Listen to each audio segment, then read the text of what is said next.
How to automate Instagram DMs. If you want to automate Instagram DMs, simply follow these simple steps. First of all, launch open the Instagram app and make sure to log into your account. Then head over to your profile by tapping on the profile icon at the bottom right corner of your screen. Then you want to tap on the three lines at the top right corner, which will take you to settings and privacy. Now, you first of all want to ensure your account is a creator or business account. If not, you can switch to a creator or business account. Now, find the option of messages and story replies from here. Under message controls, toggle on allow access to messages.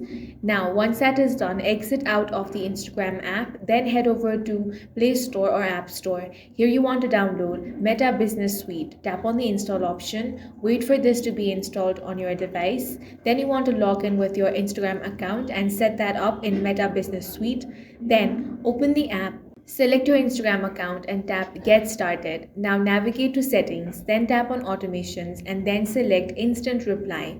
Toggle on Instant Reply for Instagram, then tap the pencil icon to customize the auto reply message. Save changes and now anyone who messages your Instagram business account will get an automated reply. That's all for this video. If you found it useful, make sure to hit the like button and subscribe for more videos like this.